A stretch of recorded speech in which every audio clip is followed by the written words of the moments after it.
कहिए। आओ आओ, आ जाओ।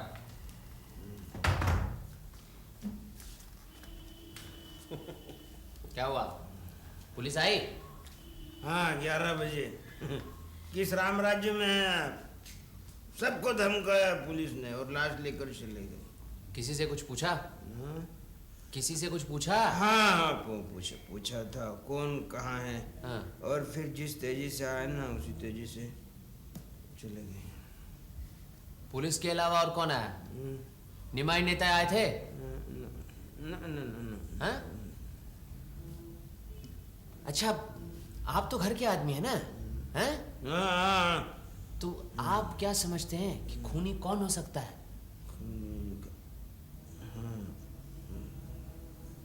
दिल की बात बताऊं? हाँ। घर के किसी ने ये काम नहीं किया। अच्छा, आपको किसी पर शक है?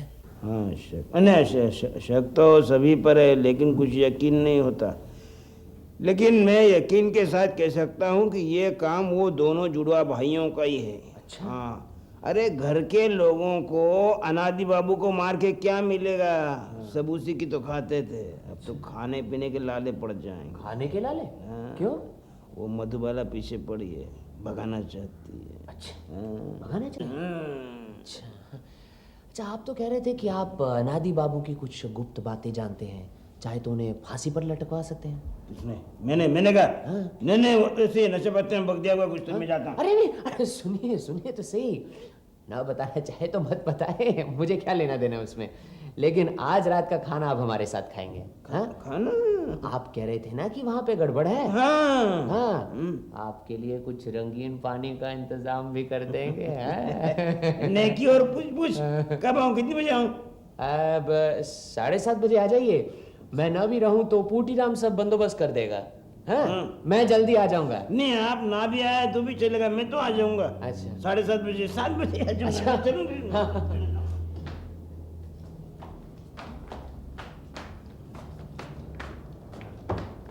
नहीं है। हाँ, ये उधर नहीं, इधर इस तरफ। हाँ। जब तक इसके पेट में ना कुछ जाए ये कुछ उगलने वाला नहीं केष्टो बाबू। हैं? एक आध बोतल का इंतजाम कर दोगे? हाँ, अच्छी वाली लाना। हाँ, क्या हुआ? अभी क्या टाइम हुआ? अभी तो 4 बजे हैं। अभी हमें 7 बजे। हाँ। 7 बजे।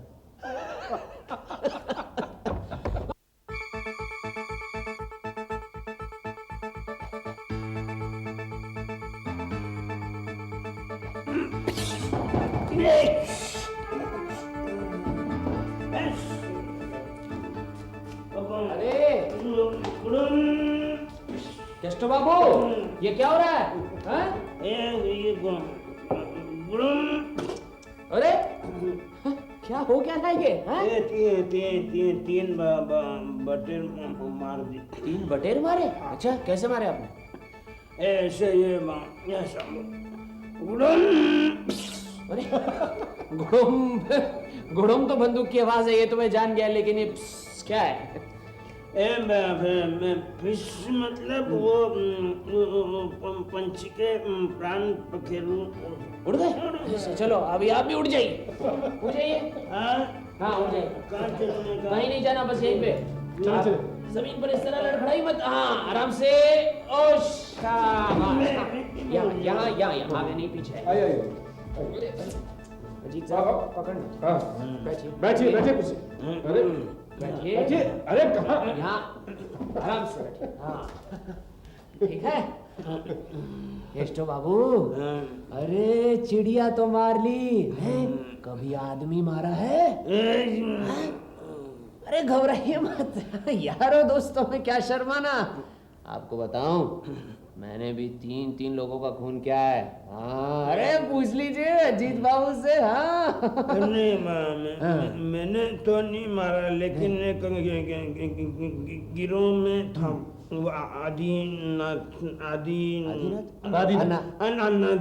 अच्छा, अनादि बाबू। अच्छा, ये अनादि बाबू को आप कितने दिनों से पहचानते हैं? मैं बचपन से जानता हूँ। हाँ, हम स्कूल में साथ में पढ़ते थे। हाँ। मैं बहुत अच्छा था। आप बहुत अच्छे हैं। हाँ, ये अनादि बदमाश था। मेरे को अरे, हाँ। बिगाड़ दिया मेरे को। अच्छा, फिर क्या हुआ? वो क्या, फिर वो किसी की साइकिल चुरा ली, किसी की क्या किताबें चुरा ली स्कूल में? हाँ, फिर हाँ हमको स्कूल में से निकाल दिया? निकाल दिया। फिर? और फिर वो लड़ाई का जमाना आया ना, तो हम फिर फौज में चले गए। फौज में भर्ती हो गए? हाँ। क्या किया वहाँ? फिर हमने वहाँ पर गोली चलाना सीखी। गोली चलाना सीखी, हाँ। और फिर क्या हुआ कि वो लड़ाई वगैरह खत्म हो गई, तो हम तो फिर मेरे को करीबन 5 साल के बाद में बिहार में मिला। वहाँ पर एक मारवाड़ी था, बहुत पैसे वाला। तो हमने दोनों ने मिलके उसको खून कर दिया। दोनों ने मिलकर? हाँ, हमने उसको खून कर दिया, उसके सब पैसे बटोर लिए। हाँ, और फिर गाड़ी पकड़ी। तो ये जो था ना, ये अनादि ये एक डिब्बे में चढ़ गया और मैं दूसरे डिब्बे में चढ़ गया। हाँ। उसके बाद में मिला ही नहीं मेरे को, सब पैसे लेकर भाग गया। हाँ, बेईमान साला वो। लेकिन वो खून उसी ने किया था। उसके उंगलियों के निशान भी मिले पुलिस को। मैं अगर वो पुलिस को बता देता ना, तो या अंदर हो जाता।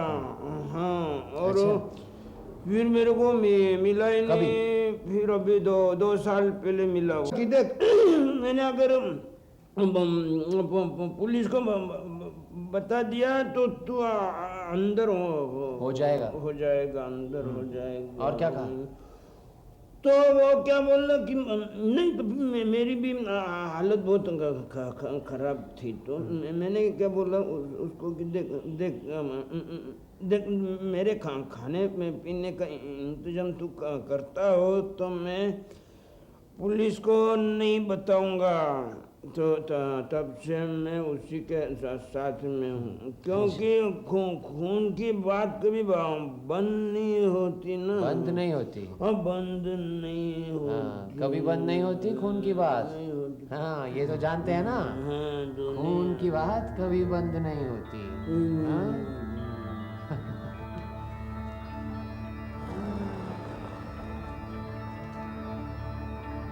क्यों? खून की बात कभी बंद नहीं होती। अरे, केशव बाबू कहाँ चले गए?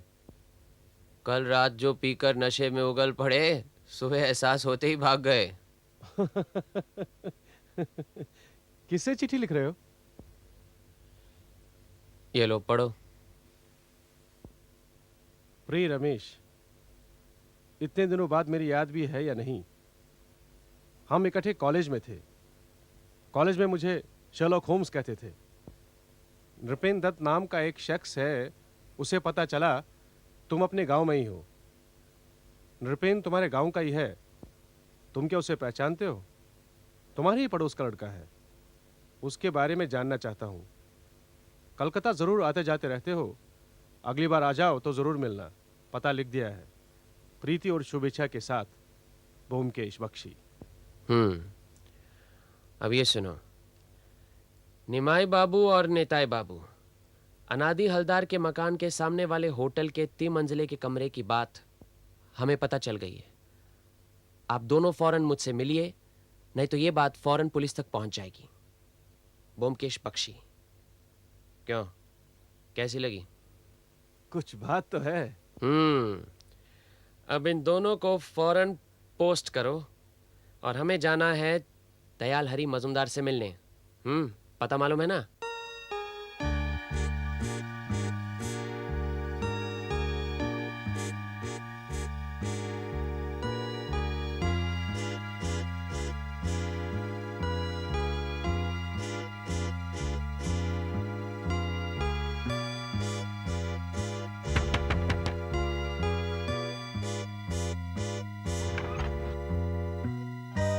बताइए। आपका नाम दयाल हरी मजूमदार है? हाँ, क्यों? अनादि हलदार गुजर गए हैं, शायद आपको मालूम होगा। उनके बारे में कुछ पूछना चाहते हैं। अनादि बाबू? कौन अनादि बाबू? मैं किसी अनादि बाबू को नहीं जानता। नहीं जानते? लेकिन उनकी अलमारी में तो हैंड नोट मिला है, उसमें तो लिखा है कि आपने उनसे 5,000 उधार लिए हैं। किसने कहा उधार लिए है? मैंने किसी से एक पैसा भी उधार नहीं लिया है। अरे रुकिए रुकिए, लेकिन मैंने तो उस हैंड नोट पर आपके दस्तखत देखे। जाली दस्तखत होंगे। खैर जाने दीजिए। अब एक बात बताइए, वो शख्स जो अभी अभी यहां से गया, क्या वो अनादि हलदार का लड़का प्रभात था? आपसे मतलब? उस्ताद है दयाल हरी। जब सुना कि अनादि हलदार गुजर गए हैं तो ठान ली 5,000 रुपए गोल कर जाओ।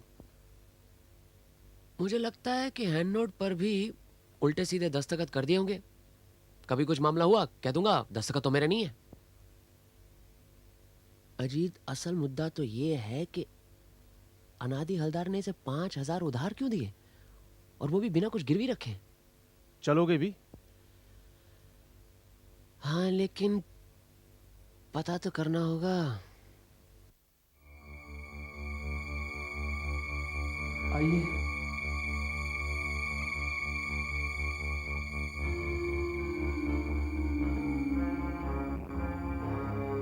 अनादि बाबू ने दयाल हरी मजूमदार को 5,000 रुपए दिए हैं, आपको मालूम है? क्या कह रहे हैं आप? हाँ, अनादि बाबू की अलमारी में मैंने हैंड नोट देखा है, उस पर दयाल हरी के दस्तखत मिले हैं। मुझे कुछ नहीं मालूम। क्या हुआ? तबीयत तो ठीक है? जी कोई बात नहीं। अच्छा ये बताइए, ये चाबी कहाँ की आपको मालूम है? नहीं, कहाँ की चाबी है?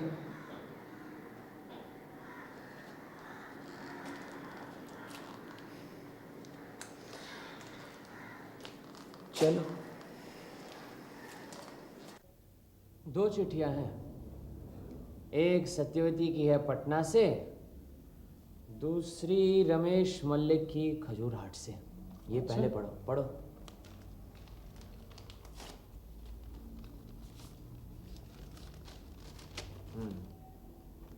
क्या लिखा है? आप जिस महानुभाव के बारे में जानना चाहते हैं ब्योमकेश बाबू, वह पहुंचा हुआ व्यक्ति है। किसी भी चाबी की नकल, डुप्लीकेट निकालने में माहिर है। बाप ने घर से निकाल दिया है, कलकत्ता जाकर कहीं नौकरी की, वहां कैश बॉक्स की चाबी तैयार की, पकड़ा गया, फिर जेल की हवा खाई। ये 3-4 साल पहले की बात है। आप उसे कैसे पहचानते हैं पता नहीं, लेकिन होशियार रहिए। लगता है चाबी अनादि हलदार की अलमारी की है। बिल्कुल ठीक कहा तुमने।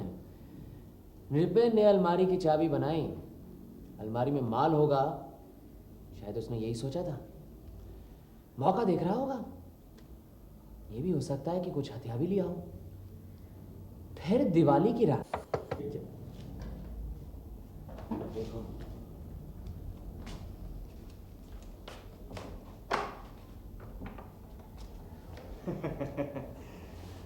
अंदर आ सकते हैं? हाँ आइए आइए आइए। हाँ, आओ आओ, बैठिए। बैठो।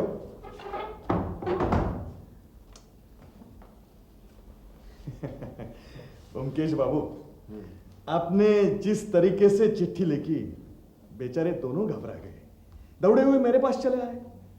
उनकी हिम्मत ही नहीं हुई यहां आने की। नहीं, आपको जो कुछ पूछना है पूछ लीजिए, हम आपसे कुछ भी नहीं छुपाएंगे। अच्छा ये बताइए कि अनादि हलदार मकान के सामने वाले होटल में कौन आता जाता है? दोनों भाई जाते थे। वो क्या है, दोनों की शक्ल करीबन एक जैसी है ना, इसलिए होटल वाले समझ नहीं पाते कौन आया कौन गया। होटल के 3 मंजिले वाले कमरे को किराए पर लेने का मकसद क्या था? तो करीब 2 साल पहले अनादि बाबू कलकत्ते में आए। तब ये दोनों भतीजे अपने चचा से मिले। इनके पिता गुजर चुके थे। अनादि बाबू ही इनके एकमात्र नजदीकी रिश्तेदार थे। अनादि बाबू बड़े सज्जन आदमी थे, वो भी अपने भतीजों से प्यार करने लगे। लेकिन ब्योमकेश बाबू, ये बात कुछ लोगों को पसंद नहीं आई। हाँ, वो अनादि बाबू के कान भरने लगे और नतीजा ये हुआ, अनादि बाबू ने निताई निमाई को अलग कर दिया।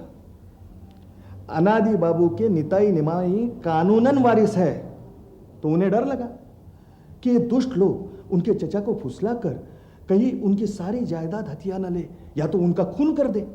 तब दोनों ने फैसला किया कि अपने चचा पर निगरानी रखना जरूरी है और इसलिए घर के सामने वाले होटल में एक कमरा किराए पे लिया और निगरानी रखने लगे। दोनों भाई बारी बारी से होटल में जाते और खिड़की में से दूरबीन लगाकर अनादि बाबू पर निगरानी रखते। उस रात अनादि बाबू बालकनी में खड़े आतिशबाजी देख रहे थे। 11 बजे के करीब एकाएक उन्होंने अंदर मुड़कर देखा तो बंदूक की आवाज सुनाई दी। गोली निमाई के कान के पास से गुजर गई। बेचारा बाल बाल बच गया। उधर ऊपर बालकनी में अनादि बाबू गिर पड़े। घर के अंधेरे में बंदूक किसने चलाई ये भी निमाई देख नहीं सका, तो वो दौड़ता हुआ घर चला आया। फिर दोनों भाई मेरे पास आए। हम तीनों अनादि बाबू के घर पहुंचे तो आप वहां पहले से ही मौजूद थे। यही वजह थी होटल में कमरा लेने की, बस इसमें जरा भी झूठ नहीं है। देखिए, अगर निमाई नेताई निर्दोष हैं तो डरने की कोई बात नहीं है। सच? धन्यवाद ब्योमकेश बाबू, आज आपका बहुत वक्त बर्बाद किया। खजाने के तौर पे। अरे ये क्या कर रहे हैं? मैं घूस नहीं लेता। नहीं, ये क्या बोल रहे हैं आप? ये घूस थोड़ी ही है। अच्छी, आप तो अनादि बाबू की मृत्यु की छानबीन कर रहे हैं तो उसमें खर्चा तो होगा ही। वो खर्चा इन्हीं को तो देना पड़ेगा। मैं आपका और वक्त बर्बाद नहीं करूंगा। नमस्कार। नमस्कार। चलो चलो। नमस्कार। नमस्कार।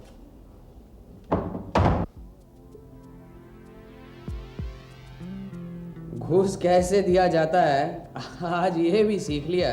क्यों, कहानी कैसी लगी? कुछ भी नामुमकिन नहीं लगा।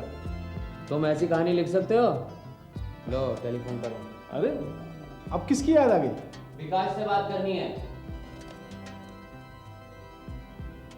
हेलो विकास। हाँ, आजकल क्या हो रहा है? सुनो, एक काम करना है। शिवली मजूमदार का नाम सुना है? हाँ, वो जो गाना गाती है। और उसके पिता दयाल हरी मजूमदार। हाँ, नोट करे हो ना? पता है 22/3 रामतनु लेन, श्याम बाजार। हाँ, इन दोनों के बारे में सब कुछ पता करना है।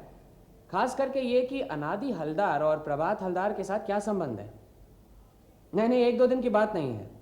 हाँ, अगले हफ्ते घर पे आ जाओ। हाँ हाँ हाँ, अच्छा ठीक। अच्छा ब्योमकेश, एक बात बताओ, जब तुम समझ गए कि ये 500 रुपये घूस हैं तो क्या इन्हें लेना उचित है? तुम क्या कहना चाहते हो? अरे भाई, मान लो बाद में पता चला कि ये निमाई और निताई ही असली खूनी है, तब क्या करोगे? घूस खाकर अपना मुंह बंद कर दोगे? अरे उन्हें पकड़वा दूंगा। अनादि हलदार के खून की छानबीन के लिए तो फीस दी है। सरकार, मैं हूं। अरे बंटू आज बिल्कुल समय पर आ गया। नमस्कार सरकार। नमस्कार बंटू। नमस्कार सरकार। नमस्कार। सरकार, चंदा लेने आया। मुझे मालूम है। अजीत, जरा इन्हें पैसे तो दे दो। ये लो। 10 रुपए छुट्टे नहीं होंगे सरकार? कोई बात नहीं, रख लो रख लो। सरकार, यही तो फर्क है आप में और दूसरों में। अनादि हलदार का खून हो गया है, सुना है तुमने? हाँ सुना सरकार। तुम्हें तो सब कुछ मालूम होता है। उन्हें किसने मारा, कुछ बता सकते हो? अरे सरकार, कलकत्ते में लाखों लोग रहते हैं, कौन किसको मारता है कुछ पता लगता है क्या? लेकिन सरकार, वो आदमी अच्छे नहीं थे। वो हमारा चंदा अगर बंद नहीं करते तो इस तरह बेमौत मारे नहीं जाते। मैं उन्हें बचाता। अच्छा, तुम्हारे पास वो जो बंदूक थी, क्या वो बिक गई? कब की? दूसरी आ गई है। लोगी क्या? नहीं नहीं, तुम बंदूक तो भाड़े पर भी देते हो ना? हाँ, क्यों नहीं। अच्छा, क्या लेते हो? सरकार, एक दिन का 50 रुपए। और 2 टूटे के साथ। अब भाड़े के साथ 400 रुपया जमा, बंदूक वापस करने पे 400 रुपया वापस। अगर आपको चाहिए तो डिपॉजिट नहीं लूंगा। नहीं, ऐसी कोई बात नहीं है, बस रेट मालूम करना चाहता था। अच्छा, जिस रात अनादि हलदार का खून हुआ उस रात तुमने किसी को बंदूक भाड़े पर दी थी? सरकार ये मत पूछिए, ये मैं नहीं बताऊंगा, क्योंकि ये हमारे धंधे का उसूल है। एक खरीदार की बात दूसरे को नहीं बताते, इससे हमारे धंधे में बरकत नहीं होती। आओ विकास, आओ। नमस्ते मुकेश बाबू। आओ बैठो। आपने 7 दिन कहा था, कुछ ज्यादा दिन लग गए। कोई बात नहीं। क्या खबर लाए हो शिवली और दयाल हरी मजूमदार के बारे में? सबसे अच्छी बात तो ये हुई कि दयाल हरी मजूमदार के एक 9-10 साल का लड़का है। हाँ। मैं उसी की मास्टरी में लग गया। अरे शाबाश, फिर तो किला फतेह है। शिवली अच्छी लड़की है, हाँ। बहुत अच्छा गाती है, रात दिन उसी चक्कर में लगी रहती है। सभा समिति में गाती है, रिकॉर्ड भी निकाले हैं। कुछ महीने पहले उसकी शादी होने वाली थी प्रभात से, मगर हो न सकी। क्या वजह थी, कुछ पता चला? ठीक कह नहीं सकता, मगर मेरा ख्याल है वजह अनादि बाबू ही थे। दरअसल अनादि बाबू को यह पता लग गया था कि दयाल हरी की हालत कुछ अच्छी नहीं है। वो प्रभात की शादी भी रुपए पैसों के चक्कर में ही कर रहे थे। अनादि बाबू ने दयाल हरी को 5,000 रुपए उधार भी दिए थे। अभी 2 दिन पहले दिन में 4-5 बार प्रभात शिवली से मिलने आया था। इधर निताई निमाई नाम के 2 भाइयों ने दयाल हरी पर 5,000 रुपए का दावा ठोक दिया है। प्रभात ने यह कहा है कि वो कहीं से भी 5,000 रुपए इकट्ठा करके दयाल हरी को ला के देगा ताकि वो निताई निमाई के उनके पैसे लौटा सके। बदले में दयाल हरी ने यह वचन दिया है कि पैसे मिलते ही वो प्रभात की शादी शिवली के साथ कर देगा। प्रभात खुश होकर चला गया। इधर एक बड़ी अजीब सी बात हुई। एक मास्टर था सदानंद, शिवली का, रोज गाना सिखाने आता था। कल से सदानंद और शिवली दोनों गायब हैं। मुझे तो इसमें बुढ़े की भी साजिश लगती है, क्योंकि आज सुबह जब मैं उसके घर पढ़ाने गया तो मैंने देखा घर का दरवाज़ा खुला है और दयाल हरी अपने लड़के के साथ 9-2-11। आप कहें तो चारों कहाँ छिपे हैं, ढूंढ के निकालूं? बाद में, फिलहाल एक काम करना है।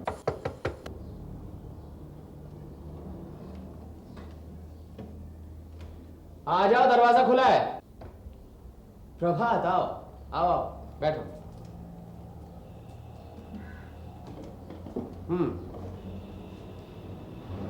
दयाल हरी के खिलाफ निमा नेता ने 5,000 का दावा कर दिया है। मालूम है। मालूम है? खैर वो सब जाने दीजिए, मुझे अब इस मामले में कोई दिलचस्पी नहीं है। मुझे कुछ नहीं चाहिए। मैं आपसे सिर्फ इतना कहने आया हूं कि मेरा यहाँ मन नहीं लग रहा है। मैं यहाँ से जल्दी चला जाऊंगा। अरे कहाँ जाओगे? शायद पटना। जहाँ भी जाऊं कुछ ना कुछ रोजगार तो हो ही जाएगा, लेकिन अब यहाँ नहीं। और तुम्हारी दुकान का क्या होगा? दुकान को बेच दूंगा। अजीत बाबू, आपकी कोई पहचान के हैं जो किताबों की दुकान खरीदना चाहें? मैं सस्ते में दे दूंगा। अरे हम ही खरीद लेंगे ना, अजीत तो लेखक है, खुद जला लेगा। आप लेंगे? इससे अच्छा और क्या हो सकता है? आप अगर लेंगे तो मुझे दुकान बेचकर भी दुख नहीं होगा। दुकान में कितने रुपयों की किताबें होंगी? करीबन 4,000 की। ठीक है, हम कल आकर सब देख दाख लेंगे, जो वाजिब कीमत होगी आपको दे देंगे। लेकिन हमें दुकान पर कब्जा इसी हफ्ते मिल जाना चाहिए। हाँ हाँ ज़रूर, मैं भी तो जल्दी से जल्दी यहाँ से जाना चाहता हूँ। अच्छा, वो नृपेन बाबू आपके यहाँ काम कर रहे हैं अभी? हाँ, लेकिन मैंने उनसे कह दिया है कि मैं दुकान बेच रहा हूँ, तो उन्होंने कहा है कि मैं दूसरी जगह नौकरी तलाश कर लूँगा। क्या आप उन्हें रखना चाहते हैं? हाँ, रख सकते हैं। आप ऐसा कीजिए, उन्हें आज ही मेरे पास भेज दीजिए। ठीक है, मैं दुकान पहुँचती ही उन्हें भेज दूँगा। हाँ ठीक। अच्छा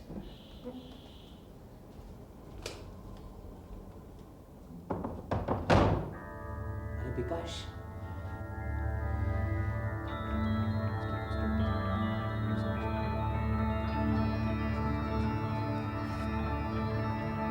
कल रात 12 बजे तक तुम्हें कोई छुट्टी नहीं मिलने वाली, समझे? चलो। अच्छा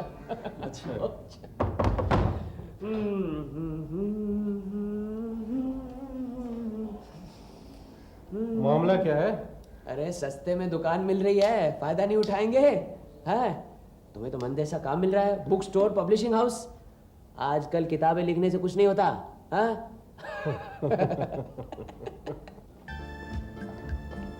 प्रभात बाबू ने भेजा है, सुना है आप दुकान खरीद रहे हैं। वो सब रहने दीजिए, आपकी पोल खुल चुकी है।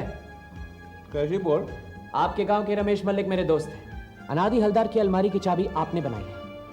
उस अलमारी में काफी रुपए थे, ये आपको मालूम है। वो कहाँ है? अगर मैं पुलिस को बता दूं तो आपसे जवाब तलब करेगी, तब आप क्या कहेंगे? ठीक है, मैं पुलिस को कुछ नहीं बताऊंगा, बशर्ते आप मेरा एक काम करेंगे। क्या काम? आपको मेरे लिए एक डुप्लीकेट चाबी बनवानी होगी। आइए, आपका सब हिसाब तैयार है। अच्छा, सब तैयार हो गए? हाँ, ये देखिए। अजीत सब कुछ देख लेना। कल 9 बजे आपको सारा रुपए दे देंगे और दुकान पर कब्जा कर लेंगे, ठीक है? कल सुबह 9 बजे दुकान आपकी।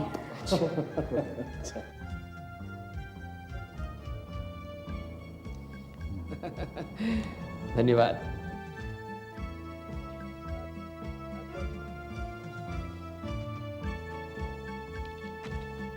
कोई खास खबर? कुछ नहीं, प्रभात बाबू तो रात 9 बजे ही दुकान बंद करके चले गए थे। हाथ में कुछ था? नहीं, कुछ नहीं था। कोई और आया था? नहीं, और कोई नहीं आया था। अच्छा, एक काम करो, मैं और अजीत दुकान के अंदर जा रहे हैं, तुम बाहर से दरवाज़ा बंद कर देना, हाँ? और हमारा इंतज़ार करना।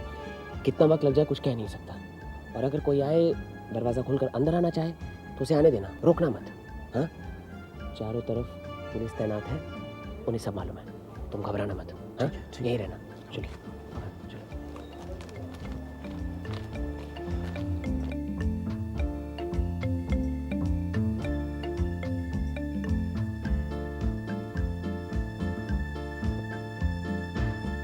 2 घंटे हो गए, इतनी रात गए, अंधेरे में इस दुकान के अंदर हम क्या कर रहे हैं जान सकता हूं मैं? चुप।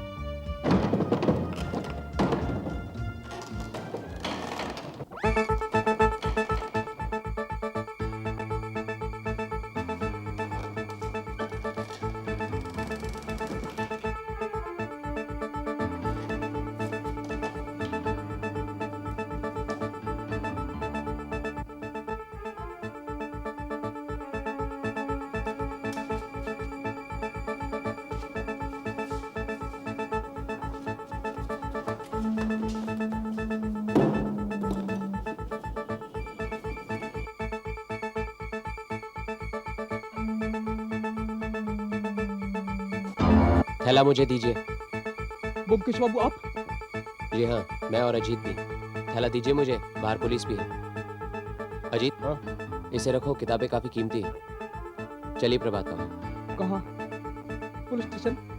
जी नहीं, फिलहाल तो हमारे घर जाना होगा। चलिए, आइए।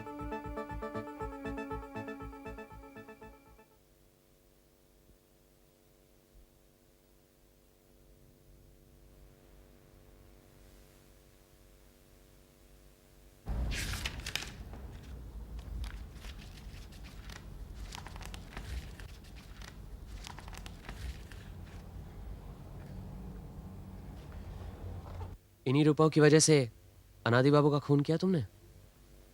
नहीं। तो फिर क्यों किया? नहीं बताना चाहते? ठीक है, मैं ही बताता हूं। शिवली से तुम्हारी शादी तोड़कर अनादि बाबू खुद ही उससे शादी करना चाहते थे, इसीलिए ना? ठीक है ना? जी। और इसी के लिए अनादि बाबू ने शिवली के पिता को 5,000 रुपए दिए थे। और आपने शिवली के पिता को 5,000 रुपए दिए ताकि वो हैंड नोट का उधार चुका सके। अब आपको तो सब मालूम ही है। शिवली के पिता की जाल में फंस गए, है ना? उन्होंने तो शिवली के मास्टर से भी 5,000 रुपए लिए थे। जरा खुलासा करके बताओ, मेरे तो कुछ पले नहीं पड़ रहा। बताता हूं। कहीं कोई भूल चूक हो तो सुधार देना। अच्छा ये बता कि उन 100 रुपए के नोटों की कितनी किताबें जिल्द की थी तुमने? 6 किताबें थीं और हर एक में 400 नोट थे। 2,40,000। लड़ाई के जमाने में अनादि बाबू ने काला बाजारी का काफी रुपए पैसा इकट्ठा किया था। समस्या यह थी कि पैसा रखते कहां? बैंक में रखते तो इनकम टैक्स वाले दबोच लेते। क्या करते? उन्हीं दिनों वो पटना गए थे। तभी उन्हें यह प्लान सूझा। वो समझ गए थे कि पैसों को सुरक्षित रखने के लिए एक ही रास्ता था, 100 रुपए नोटों की किताबों में रखना। पटना में जाकर उन्होंने जिल्दसाज का पता लगाया। वहां पर प्रभात से जा मिले, लेकिन एक नौजवान बंगाली जिल्दसाज उन्हें पटना में मिलेगा इसकी उन्हें उम्मीद नहीं थी। प्रभात को उन्होंने अपना मकसद समझाया, एहतियातन उसे गोद भी लिया। लेकिन गोद लेने की असली वजह क्या थी? इतना बड़ा राज जानने वाला अगर उनकी आंखों के सामने होता तो अच्छा होता ना। फिर सब कलकत्ते चले गए। वहां पर उन्होंने जाकर ये जो नोटों की किताबें थी, रामायण, महाभारत, ऐसी किताबों के साथ मिलाकर किताबें अलमारी में रख दी। कोई शक भी नहीं करेगा। राज जानने वाले थे सिर्फ 2, अनादि बाबू और प्रभात। अब अनादि बाबू के घर 2 और आदमी रहते थे, केष्टू बाबू और नृपेन। नृपेन तो नकली चाबी बनाने में माहिर था, सो उसने अलमारी की नकली चाबी, डुप्लीकेट चाबी बनाकर अपने पास रख ली। जब कभी उसे मौका मिलता तो अलमारी खोलकर रुपए निकाल लिया करता था। लेकिन खून के दिन पुलिस के डर से उसने वो जो चाबी थी वो खिड़की से बाहर फेंक दी और वही चाबी हमारे हाथ लगी। दूसरी तरफ अगर हम देखें तो अनादि बाबू के 2 भतीजे थे, निमाइनी थे। जब उन्हें पता चला कि उनका रईस चाचा कलकत्ते आ गया है, उनका वहां आना जाना शुरू हो गया।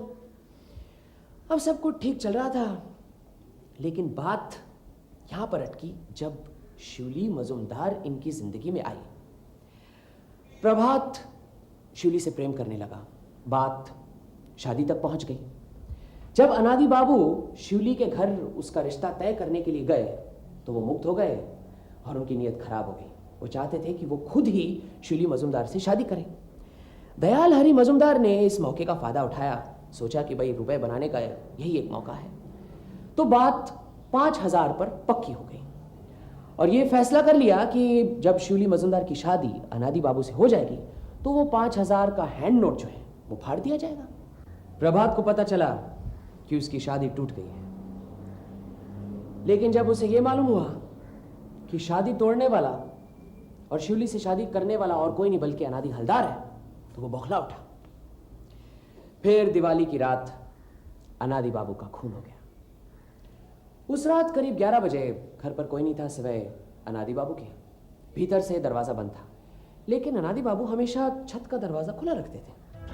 उस रात खूनी ने बंटू से भाड़े पर एक बंदूक ली। सामने मकान बन रहा था, उसकी छत पर गया, तख्ता लगाकर अनादि हलदार की छत पर पहुंचा।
ना खुदाई मिला ना विसाले सनम। तब आपने फैसला किया कि कलकत्ता छोड़कर जाएंगे, दुकान बेचने की बात की। मैंने सोचा यही मौका है, कहाँ मैं हजारों किताबों में रुपयों की किताब ढूंढूंगा, पुलिस से तहकीकात करवाऊंगा। लेकिन मुझे यकीन था कि आप कलकत्ता छोड़ने से पहले रुपए लेने जरूर आएंगे। और फिर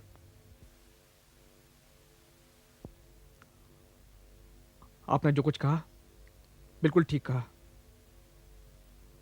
मैं दोषी हूं, मुझे इसकी जरूर सजा मिलनी चाहिए। लेकिन मुझे इस बात की खुशी है कि मुझसे भी ज्यादा गुनहगार अनादि बाबू अब नहीं रहे, और इसलिए मैं किसी भी सजा के लिए तैयार हूं। अब आप ऐसा कीजिए, मेरे साथ पुलिस स्टेशन चलिए, ये जो रुपए है वहां दे दीजिए, अपना जुर्म कबूल कीजिए और जुर्म करने की वजह बताइए। मैं आपके साथ रहूंगा, जो उचित है वही होगा। अगर सजा काटने के बाद आप वापस आ गए, आपकी दुकान आपकी ही रहेगी, आपके काम आएगी।